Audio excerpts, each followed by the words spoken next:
La Edad Media.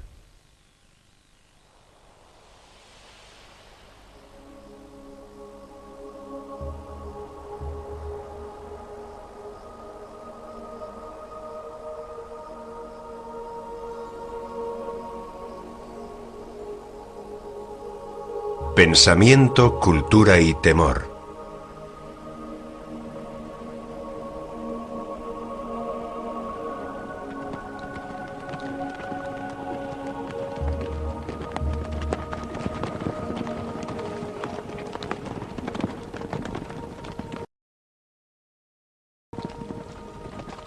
La época medieval se nos antoja una cultura lejana.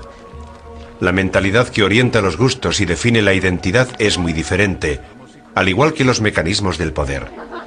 También son diferentes la vida cotidiana y el imaginario que alimenta la fantasía de los seres humanos.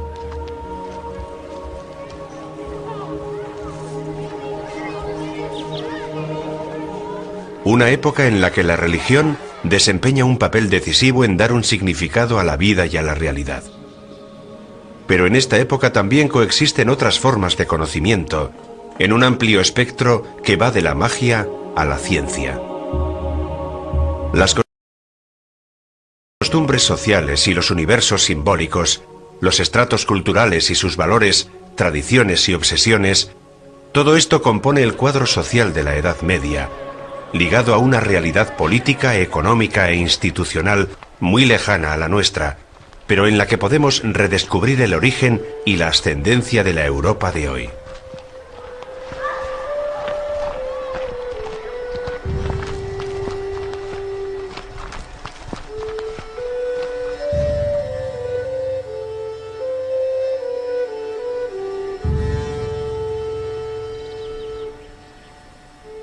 A causa de la aparición y extinción de las señales, de las suposiciones y conjunciones, de los aspectos benéficos y maléficos, suceden hechos dispares y contradictorios en este mundo.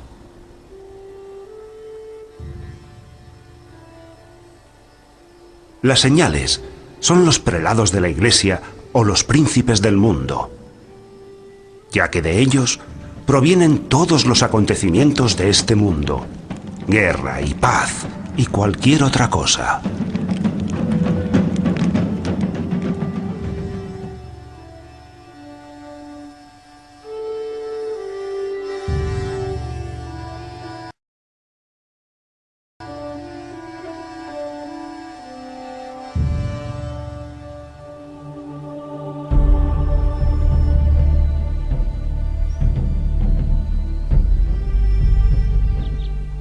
La Edad Media es la época del feudalismo, de un poder que se basa en la propiedad de la tierra y que obtiene la riqueza de la agricultura y la ganadería.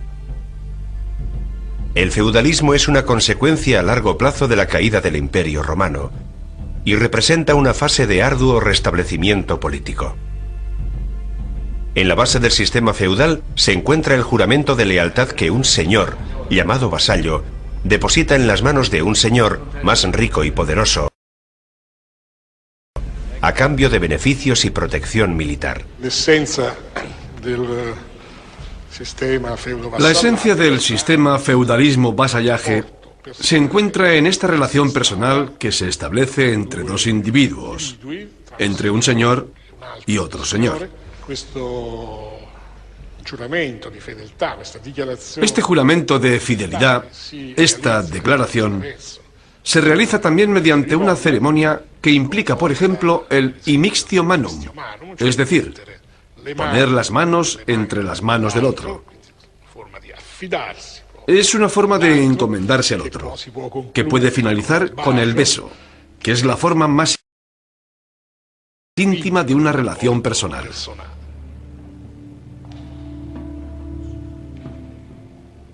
Yo os serviré fielmente en todo lo que sepa y pueda, con la ayuda de Dios, sin trampas ni engaños, y con el consejo y ayuda de mi oficio y persona, para que el poder que Dios os ha concedido, vos lo podáis conservar y ejercer según su voluntad, y para la salvación vuestra y de vuestros leales.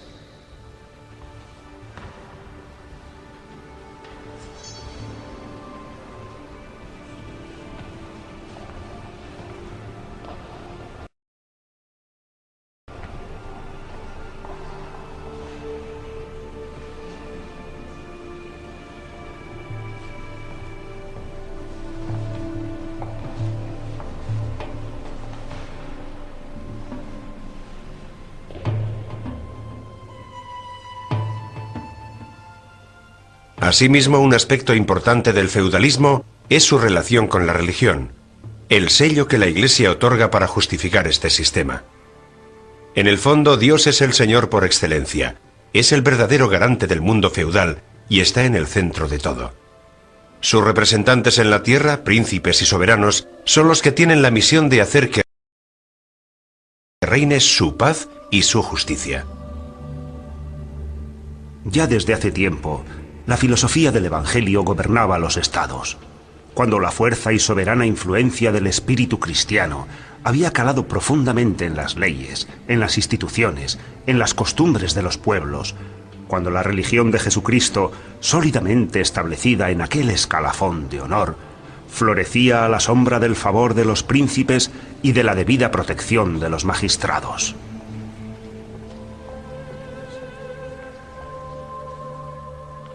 La sociedad feudal se mantiene unida porque cada uno de los miembros que la componen tiene una función concreta. Los poderosos protegen a los débiles, quienes a cambio garantizan el sustento de toda la sociedad con su trabajo. Una fórmula capaz de dar cuerpo a un orden ideal que debe ser conservado y respetado.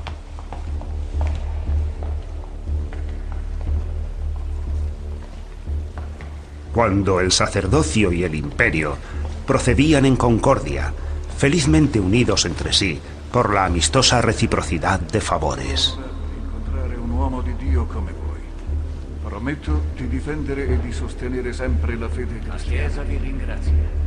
Grazie. Prometto di agire secondo... Ordenada de esta guisa, la sociedad obtuvo frutos valiosos a más no creer, cuyo recuerdo perdura y perdurará, depositado en numerosos monumentos históricos que ningún artificio de enemigos podrà falsear o entenebrecer. Bene, molto bene. La Chiesa vi è riconoscente. Sono l'umile servitore di Dio. Diamo grazie al nostro Dio ora e sempre. Andate ora. Vi ringrazio. Grazie a voi. Vi benedico. Vi ringrazio. Il Signore vi accompagni. Servo di nostra madre.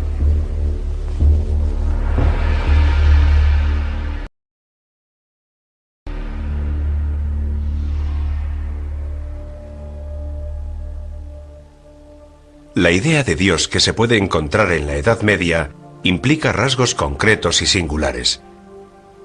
Se trata de un Dios que proviene de Oriente, un Dios que define el paso decisivo del politeísmo al monoteísmo, un Dios que se puede representar visualmente, a diferencia del Yahvé judío o del Alá islámico, y por tanto antropomorfo. En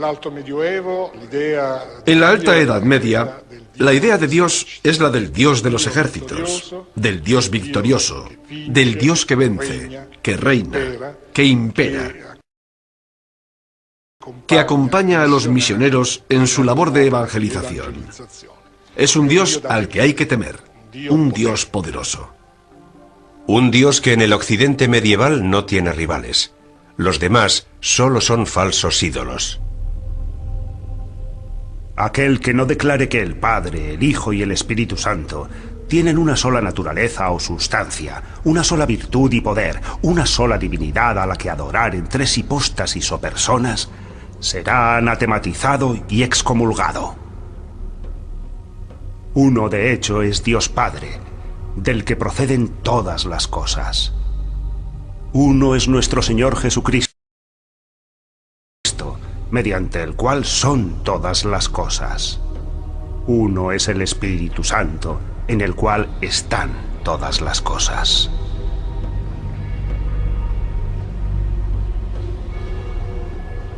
Este Dios, encarnado en Jesucristo, es al mismo tiempo el Dios todopoderoso del Antiguo Testamento, un Dios colérico y vengativo, pero también un Dios bueno, un Dios caritativo. En cualquier caso, es un Dios inaccesible que gobierna el universo rodeado de dos mundos opuestos. Por un lado los ángeles y por otro los demonios. Dios, que ha creado el universo y ha subordinado las cosas terrenales a los hombres, y ha ordenado los elementos del cielo para la maduración de los frutos y la alternancia de las estaciones. y sobre ellos ha establecido una ley divina. Este Dios encomendó el cuidado de los hombres y de todo lo que está bajo la bóveda celeste a los ángeles, establecidos para tal fin. Sucesivamente, sobre todo con el desarrollo de la propuesta cristiana de San Francisco de Asís y las órdenes mendicantes, la idea de Dios se transforma en la de un Dios doliente, el Dios en la cruz, el Dios que nos ama y a quien debemos amar e imitar en la figura de Cristo. Así se definen dos modos diferentes de acercarse a Dios. Por un lado, la fe como camino de profundización racional condicionado por el clero. Por otro, el misticismo instintivo. Conforme avanza la Edad Media, esta idea se profundiza y se convierte en la del Dios que está dentro de cada uno de nosotros, que es el Dios interior, el Dios de los místicos, el Dios que debemos redescubrir en el interior de nosotros mismos. En el fondo, esta es la idea del redescubrimiento de los valores del individuo, que más adelante caracterizarán el humanismo y el Renacimiento.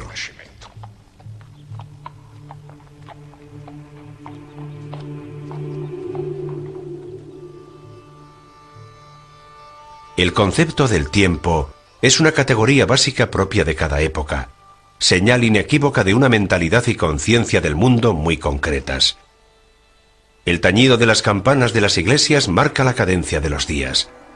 A cada momento le corresponden determinadas plegarias y servicios religiosos. Los tiempos de la naturaleza, el tiempo cadenciado por la trayectoria del sol y los tiempos del rezo, por ejemplo en los monasterios, eran, si no idénticos, al menos muy parecidos. Las campanas de las iglesias eran las que marcaban el ritmo del día, incluso del trabajador, principalmente del agricultor. Solo tras el recuperado centralismo de las ciudades, después del año 1000, se impone un tiempo diferente, el tiempo del mercader, unido al ascenso y consolidación de esta nueva figura social. Un tiempo exacto y calculable, lejos del tiempo sagrado del calendario eclesiástico. Un tiempo que descubre nuevas formas de ser medido y dividido a partes iguales. En lugar del tiempo de la Iglesia, tal vez no sea tan conveniente decir en lugar de, sino paralelamente al tiempo de la Iglesia, empieza a consolidarse el tiempo del mercader. Pero no solo es el tiempo del mercader, sino también de los talleres. Es el tiempo de las actividades en las grandes ciudades, donde no solo hay formas de actividad artesanal, sino también otras que podríamos definir como preindustriales o preempresariales.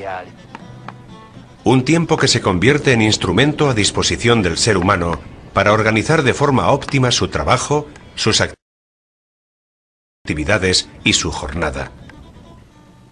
Al coexistir inmutabilidad y cambio, la Edad Media se define como época de transición, donde la cultura, las relaciones sociales y las nuevas tecnologías se influyen mutuamente, dando lugar a una progresiva transformación.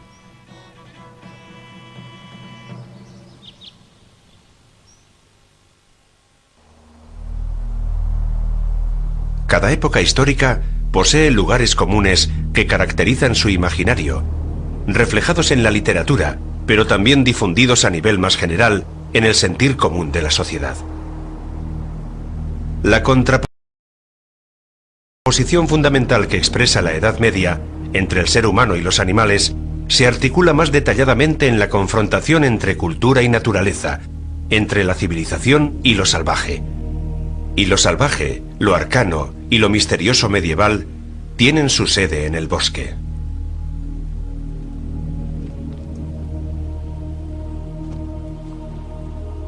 Vi infinitas plantas malignas chupando la sangre de antiguas vides que se enraizaban en troncos seculares. Y todo el bosque es similar a un pantano de follaje putrefacto. Pero de la tierra ardiente en penumbra en la que brotan plantas retorcidas y extrañas, se extiende un admirable manto florido. Para ti, Nueva Foresta, ahora es la vida. Un lugar amenazador y protector a la vez, inhóspito pero poblado de seres extraños, como leñadores solitarios, hombres selváticos y vagabundos. Un lugar de aventuras donde poner a prueba el valor de cada uno. Un lugar de encuentros y apariciones sobrenaturales.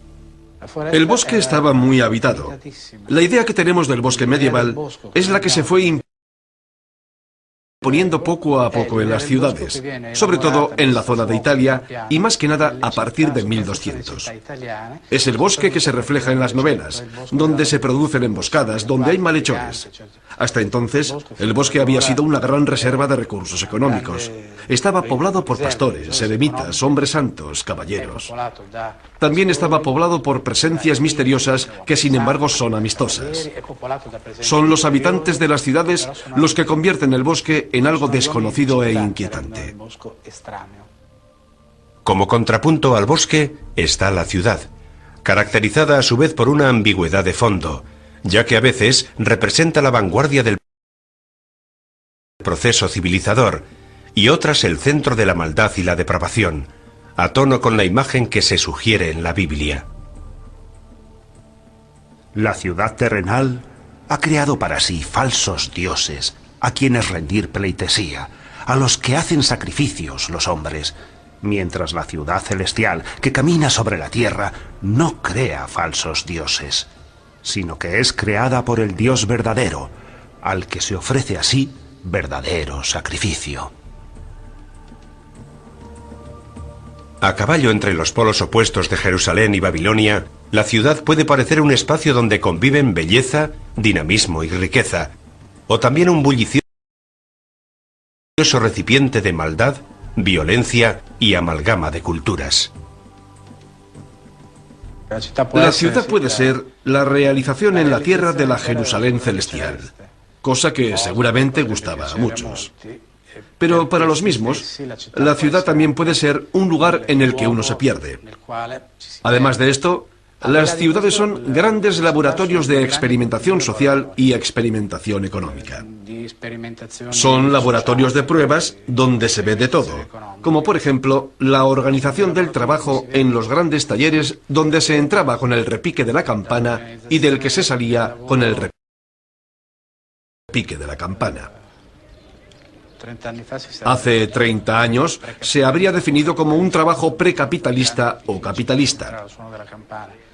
Y también está la experimentación de carácter político. Por un lado, la ciudad es el lugar donde se desarrollan los nuevos valores de la pertenencia en común, del trabajo, de la ciudadanía activa.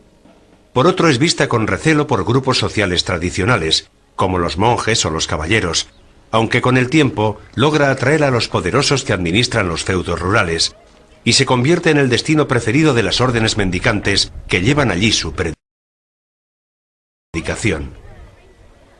Hacia el siglo XIII, renacida ya la ciudad, no es casualidad que se desarrollen estas órdenes religiosas. Son las nuevas órdenes mendicantes típicamente urbanas. Al inicio, los franciscanos tienen un periodo de intercambio entre la ciudad y el campo, pero finalmente la opción es claramente urbana. Esto no es óbice para que en el transcurso de toda la Edad Media se produzcan tensiones. Por un lado, la ciudad es vista como Babilonia, por ejemplo, como en la visión de San Bernardo, monje cisterciense. Y por otro, es vista como Jerusalén.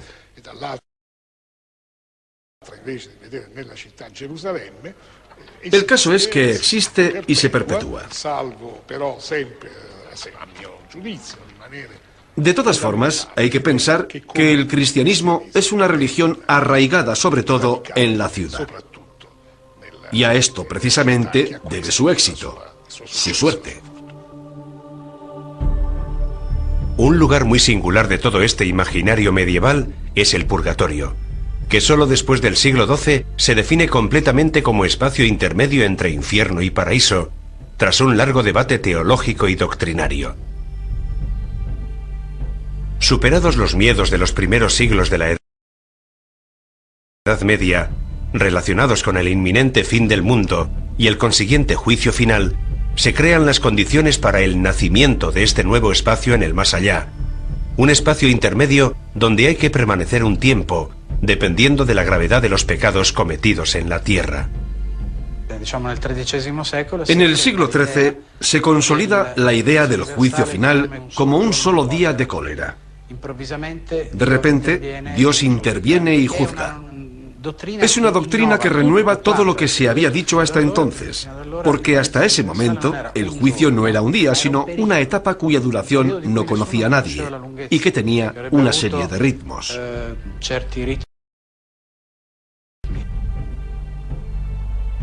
El otro mundo es la representación de la moral. El infierno es representación del mal o de la maldad. El paraíso es la representación del bien o de la virtud. El purgatorio es el paso de uno a otro mediante el arrepentimiento y la penitencia. Por tanto, el otro mundo es la representación de los diferentes estados en los que el hombre se encuentra en esta vida. Para el difunto es fundamental el comportamiento que ha tenido en el instante del fallecimiento. Debe expresar arrepentimiento y contrición. Pero sobre todo es muy importante la ayuda que el difunto pueda recibir de los que aún no se han ido. Donaciones y legados testamentarios a favor de la Iglesia y de la comunidad.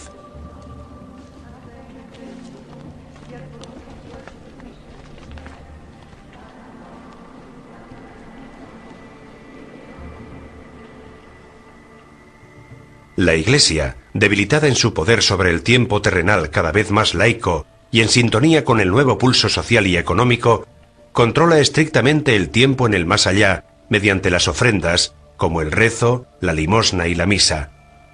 De ello depende el tiempo de espera de los difuntos en este lugar ultraterrenal.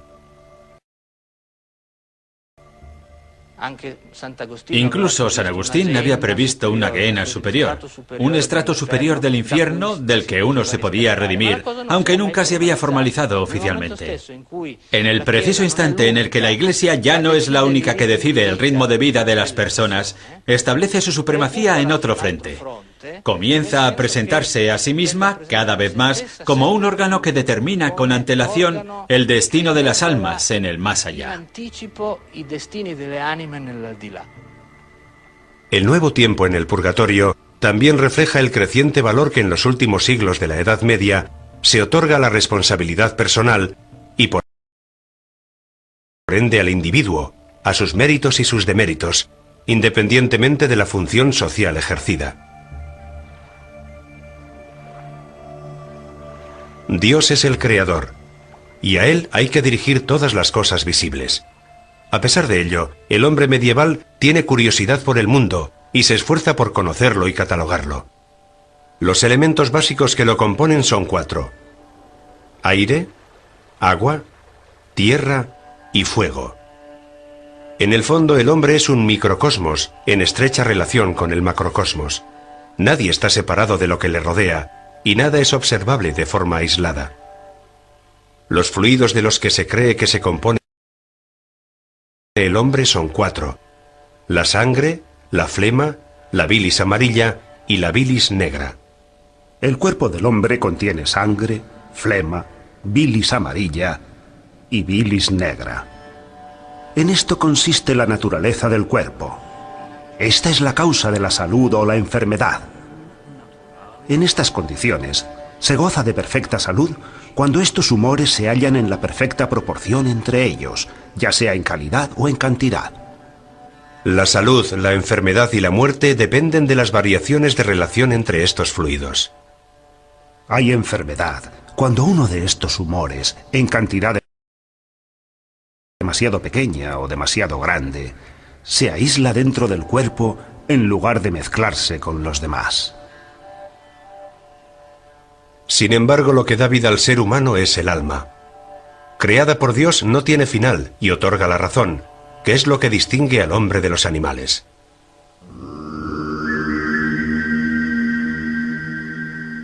La mentalidad de cada época, aparte de estimular la creación de un imaginario, también se encarna en la concreción de la organización social.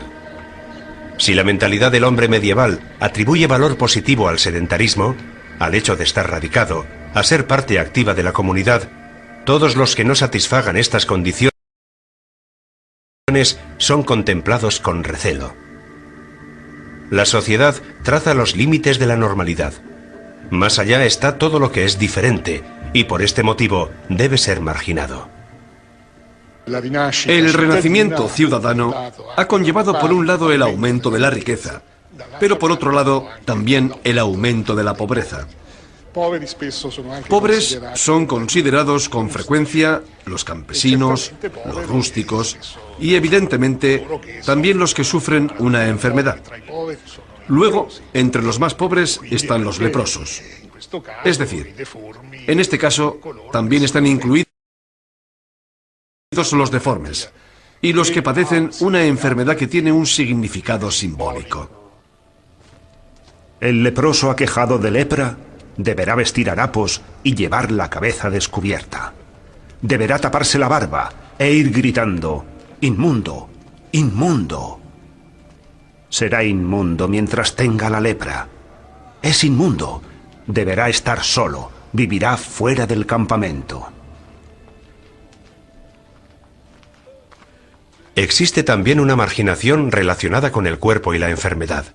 El desprecio por los lisiados, cuyas deformidades se relacionan con el demonio, también se encuentra en la rígida separación que la sociedad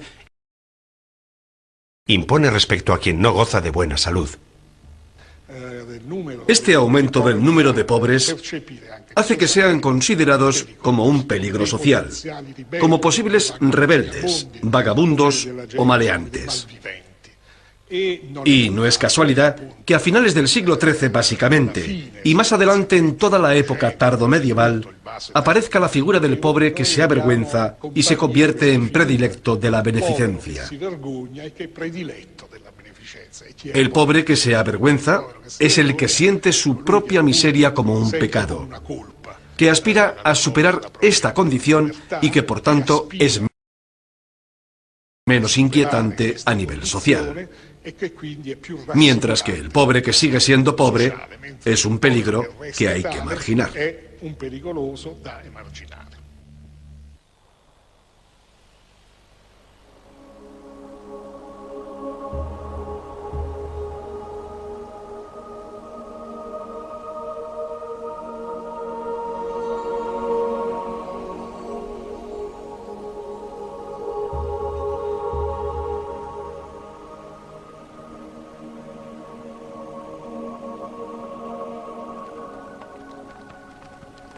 La vida de los hombres y mujeres de la Edad Media no solo está unida a los diferentes papeles sociales que deben desempeñar, al trabajo que deben ejercer o a los grandes hechos políticos e institucionales que transforman su día a día. Todo aquello que esté por encima o por debajo de la realidad de la práctica social representa un universo complejo que arroja nueva luz para comprender en profundidad una época muy abigarrada. A partir del siglo IV, el cristianismo pasa a ser la religión dominante en Occidente. Así, debe encontrar un sistema propio de interpretación de los sueños y del fenómeno onírico en general.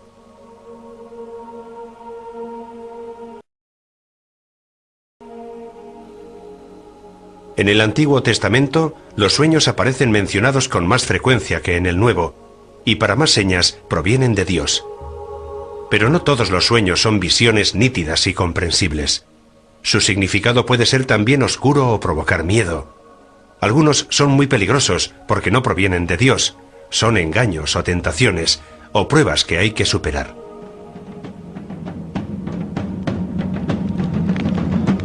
La fantasía del hombre, mientras está pensando o soñando, crea innumerables tipos de cosas.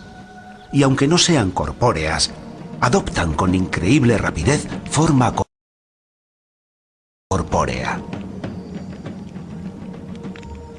Los sueños se relacionan sobre todo con los muertos y el más allá. Son sombras, fantasmas, se relacionan con el infierno, pueden ser generados por el espíritu del ser humano o tal vez por los espíritus inmortales o por los dioses. Cuando los sentidos del hombre están adormecidos y cansados, la figura corpórea puede aparecerse, no se sabe de qué manera, en los sentidos de otras personas. Así, los cuerpos de los hombres yacen vivos en un lugar determinado, con los sentidos mucho más fuerte y tenazmente cerrados que en el sueño. Mientras, la fantasía se muestra a los sentidos de otra persona, a veces transmutada en forma de algún animal. Y el hombre tiene la misma sensación que si se encontrara en un sueño.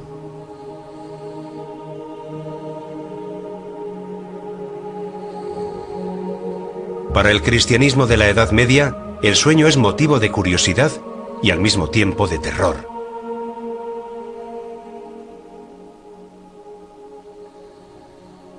Por un lado, el sueño a menudo se relaciona con una conversión, y es muy frecuente en quien sufre un martirio, por lo que representa una posibilidad de entrar en contacto con Dios.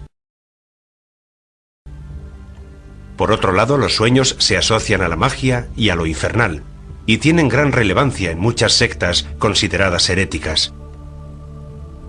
El cristianismo prohíbe tajantemente las prácticas adivinatorias y las interpretaciones de los especialistas, generando de este modo confusión y desorientación en la gente, en lo que respecta a la esfera de lo onírico.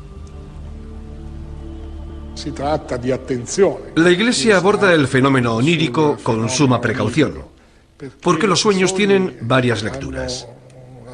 Pueden ser visiones celestiales, pueden indicar el camino de la redención, pueden ser sueños premonitorios que anuncien una victoria, el descubrimiento de una reliquia. En resumen, pueden tener un valor muy positivo.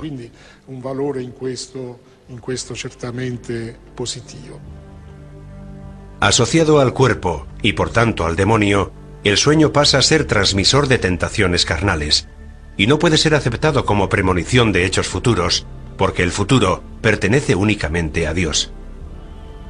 De este modo se asiste a una represión de la actividad onírica en toda regla, con un recrudecimiento de los controles por parte de la Iglesia.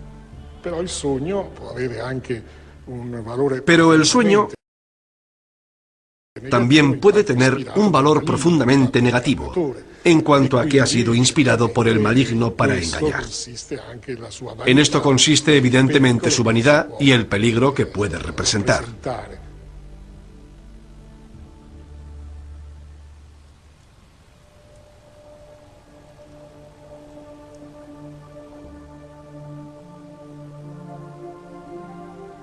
Los estrechos lazos que se establecen entre cultura oral, cultura académica y cultura popular evidencian en la sociedad medieval la complejidad y las relaciones entre estos diferentes modelos de conocimiento. La cultura académica, que utiliza el latín,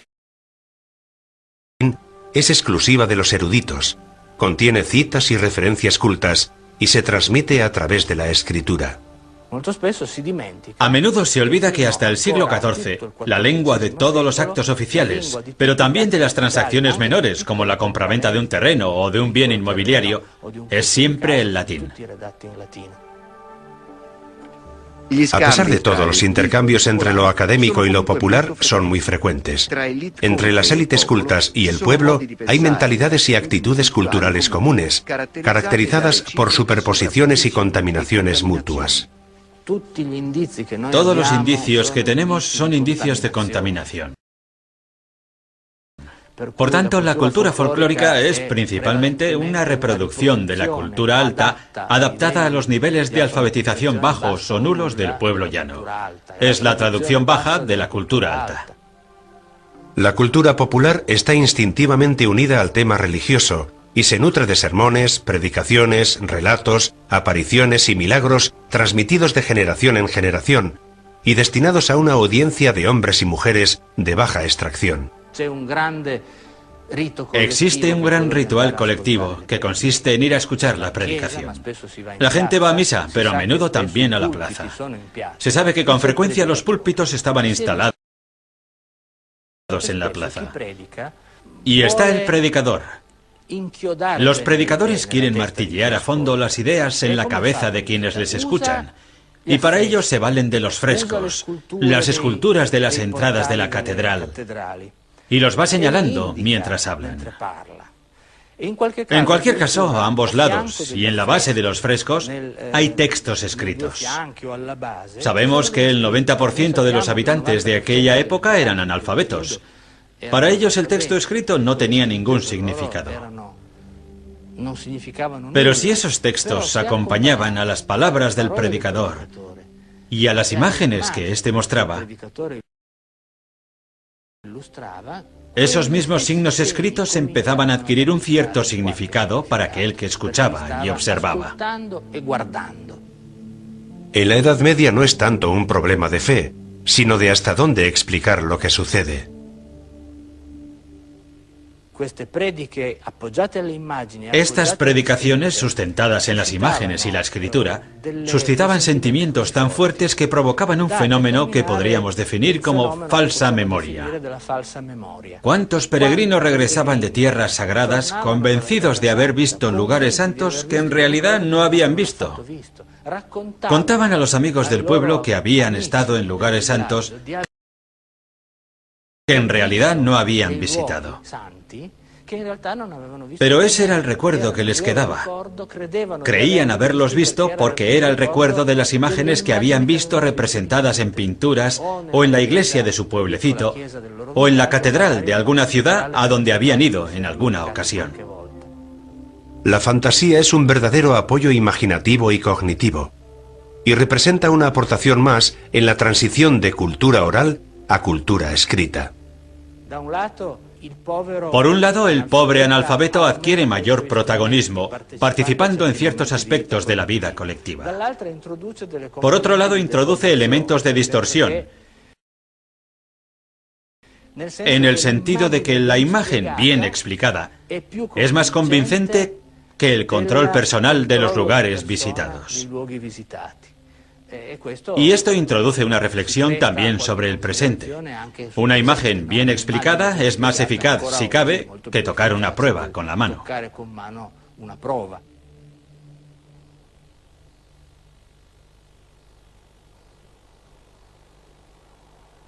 Otro fenómeno que impregna todas las capas sociales y niveles culturales es la magia, que aparece como auténtica encrucijada entre cultura académica y cultura popular. Esta relación que existe desde tiempos inmemoriales entre la magia y el pueblo es un vínculo estrechísimo, casi como el vínculo feudal que une al señor con su vasallo.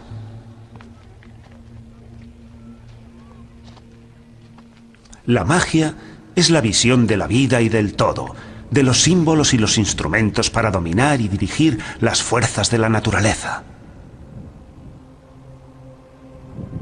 La astrología representa la certeza de la unión entre las cosas, el dominio de los cuerpos celestes, a su vez también seres vivos, con sus almas, que dominan a los hombres y a las cosas. La magia está estrechamente ligada a la astrología, que encuentra aplicación en muchos ámbitos de la vida medieval, incluida una de las actividades más extendidas y practicadas de esta época, la guerra. Sin quitar nada a los principios religiosos y a la participación en la fe cristiana, los astrólogos eran una parte importante de la corte y acompañaban al rey en sus guerras. Según un cronista, Guillermo I de Altavilla, Guillermo el Malo, estamos a mediados del siglo XII, no iniciaba la batalla sin haber consultado previamente a sus astrólogos. Sobre todo a partir del siglo XII, en la práctica bélica occidental se difunde el recurso de la adivinación astrológica. En esto se incluye, por ejemplo, la elección de la fecha y la hora para emprender una batalla. Príncipes y señores, pero también representantes de los municipios, piden sin falta consejo a sus astrólogos antes de lanzarse a un conflicto. Y a veces sus opiniones cuentan más que las de los propios asesores militares.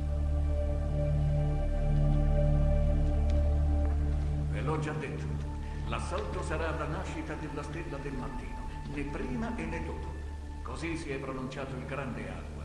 Noi non dobbiamo sfidare le stelle. La sorte ci è già stata avversa. Non dobbiamo disobbedire agli ordini celesti.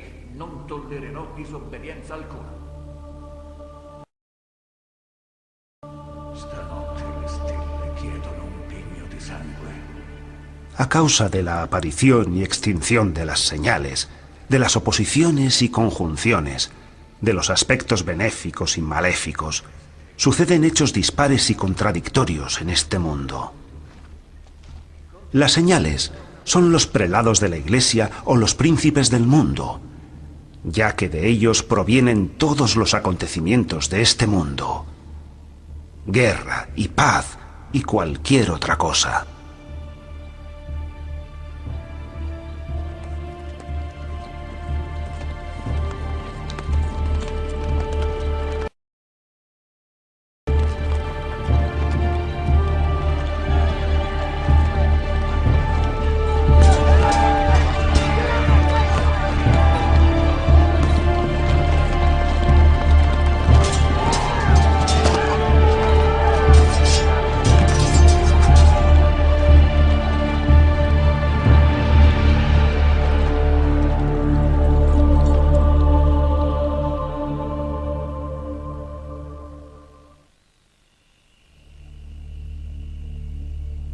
Como cualquier época histórica, la Edad Media también está plagada de verdaderas obsesiones que nacen de su singular mentalidad. Ante todo, el pecado, estrechamente unido a la religión cristiana. El miedo a la condenación eterna frena los impulsos e instintos de hombres y mujeres, orientando su comportamiento según la rígida ética propuesta por la Iglesia.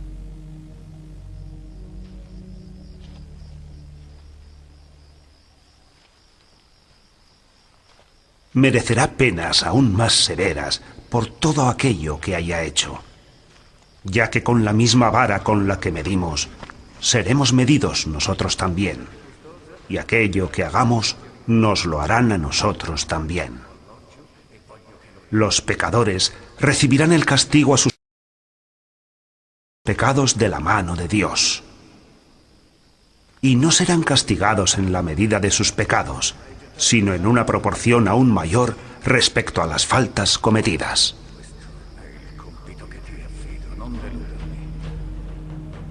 Al que cede, no le queda más salida que la penitencia o la petición de intercesión a la Virgen María o a los santos, siempre con el temor de haber puesto en un brete la salvación de su propia alma. Aquel que reciba de la mano del Señor doble castigo por sus pecados, seguirá pagando por su culpa en el fuego del infierno, y desesperará al no encontrar ya ninguna salvación.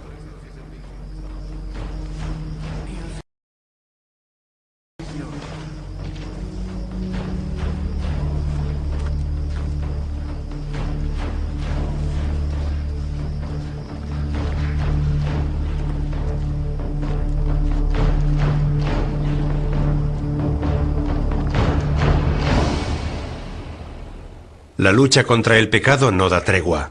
Las tentaciones con las que Satanás molesta a los seres humanos son múltiples y a menudo ocultas. La existencia está continuamente expuesta a las argucias de este astuto enemigo. Pertrechado con un equipaje sencillo, constituido por los 10 mandamientos y los 12 artículos de la fe, y puesto en guardia por los sermones de los religiosos, el hombre medieval se esfuerza por no cometer pecados mortales, formalizados por la Iglesia en el siglo XII como los 7 pecados capitales: soberbia, envidia, ira, pereza, avaricia, lujuria y gula. Es un sistema de 7 pecados, llamado el septenario de los pecados, de los que derivan nuestros 7 pecados capitales. Y los pecados de la carne son los más leves del septenario de los pecados medievales. El pecado de la carne solo se puede cometer para cumplir con la legitimidad de la procreación. El onanismo se condena en el Antiguo Testamento. No se puede desperdiciar la semilla otorgada por Dios. Por tanto, si no se puede desperdiciar, no solo se condena la masturbación, sino todo uso estéril del semen. Son frecuentes las crisis de conciencia que impulsan a los hombres de armas, nobles y ricos mercaderes a abandonar su vida anterior para abrazar la vida monástica y contemplativa. A partir del siglo XIII, con el desarrollo de las prácticas relacionadas con el examen de conciencia y con la consolidación de una moral más pendiente de las intenciones que de los actos, la penitencia pública deja el camino abierto a la confesión privada y al oído, a lo que los fieles deben someterse por lo menos una vez al año. La confesión, tal y como la entendemos hoy en día, el penitente frente al confesor, no era así en la antigüedad. En aquella época la confesión se hacía públicamente. Se declaraban los pecados propios en presencia de una asamblea. En la Edad Media la muerte es un suceso cotidiano que todos pueden contemplar de cerca. Pero después de la muerte se abre el más allá, y para quien no se haya arrepentido de sus pecados, el infierno es un destino seguro. Cantemos por su partida de esta vida y su separación. Recemos a Dios nuestro Señor para que tenga misericordia, pero también para que exista una comunión y una reunión. Se trata de una época en la que el mundo de los muertos y el mundo de los vivos siempre están en contacto, donde lo sobrenatural está frecuentemente presente en el día a día. De hecho, una vez muertos, no estamos separados los unos de los otros, porque todos recorremos el mismo trayecto y volveremos a encontrarnos en el mismo lugar. Porque no los perdemos, sino solo nos preceden. Nunca estaremos separados, porque viviremos para Cristo, y ahora estamos unidos a Cristo. Caminando a su encuentro, seremos todos uno en Cristo.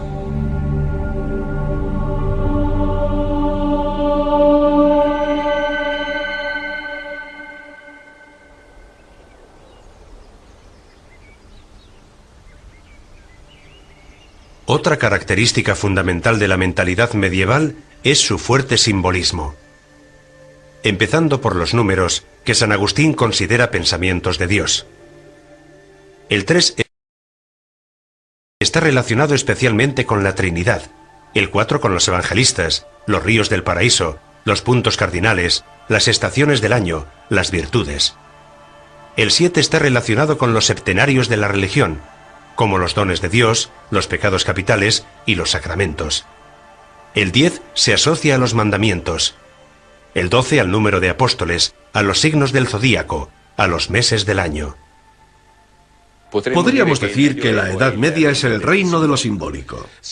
Por simbólico no nos referimos a una vaga abstracción, como podríamos pensar nosotros, erróneamente, con nuestra mentalidad tardorracionalista. El símbolo es algo real. Tienen un significado y un peso reales. Por ejemplo, el color que lleva el caballero en el torneo, el color de su gualdrapa, tiene un significado real. Lo que escribe el caballero en su escudo también tiene un importante significado real, porque indica su estado de ánimo en ese preciso momento. Pero también tienen un significado real los símbolos que podemos encontrar en la bandera de un ayuntamiento o de una ciudad. Lo simbólico tiene un significado muy fuerte, porque a través de él se mandan mensajes y se comunican contenidos. La propia gestualidad es un símbolo de una importancia fundamental.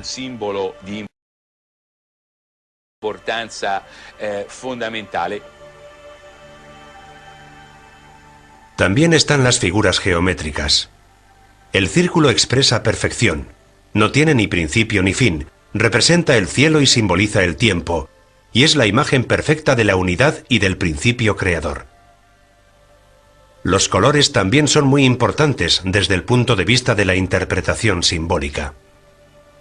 El negro evoca la tristeza y la voluntad, el rojo la caridad y la victoria, el blanco la pureza y la rectitud, el amarillo la inteligencia y el sentido común, el verde la esperanza, el azul es el color del cielo. Números, formas y colores que forman combinaciones concretas y significativas en los objetos artesanales, en los escudos heráldicos y en las representaciones iconográficas. Al morir el rey de Francia, delante de su cadáver, los señores franceses parten las astas de sus banderas y las arrojan por tierra delante del fallecido.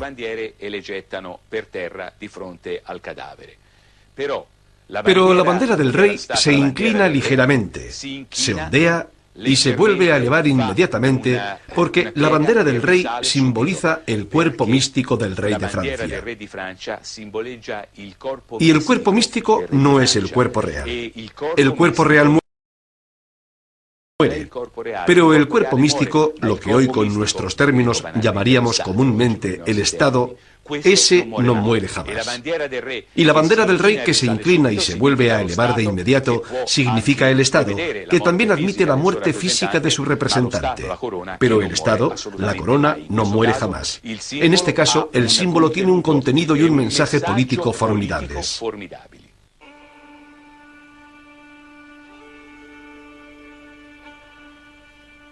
La Edad Media, con respecto a la Antigüedad tardía, define un momento de transición fundamental en su forma de concebir y practicar la sexualidad. De la gran libertad sexual del mundo latino, se pasa en la Edad Media a una rígida reglamentación que aprueba una severa condena de los placeres del cuerpo.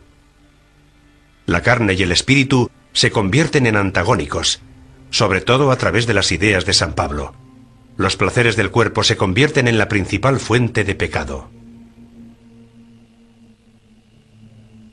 También es cierto que nuestro cuerpo es nuestra cárcel, es decir, está en este mundo. No olvidemos que ciertos deseos terrenales son un impedimento para nosotros. Contra ellos nos toca luchar y estar en guerra.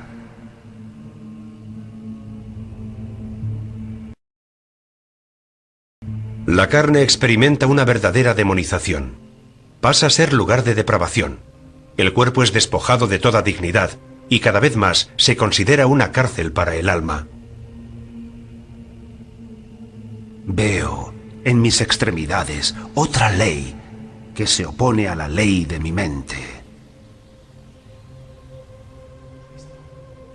Por este motivo, tal vez, pedimos al Señor que se lleve nuestra alma de este mundo y con ello de los trabajos y de los inconvenientes de este mundo.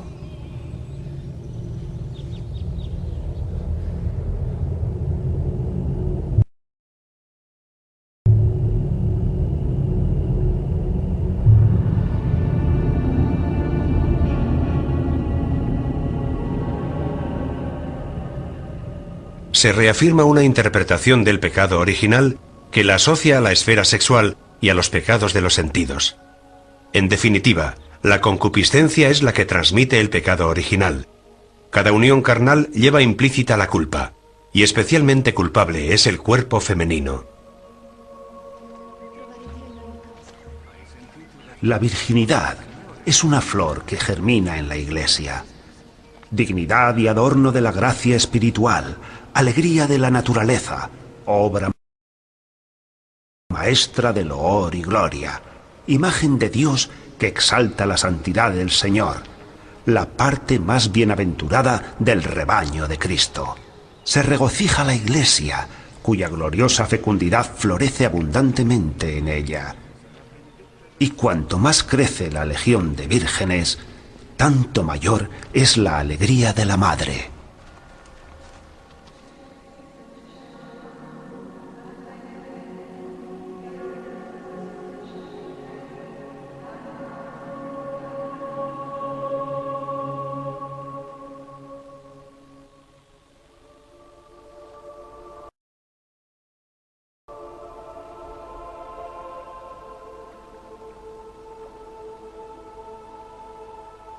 Dejando a un lado los prejuicios que en el pasado han relegado la Edad Media a un período oscurantista y regresivo, esta época nos parece realmente sorprendente, tanto en sus luces como en sus sombras.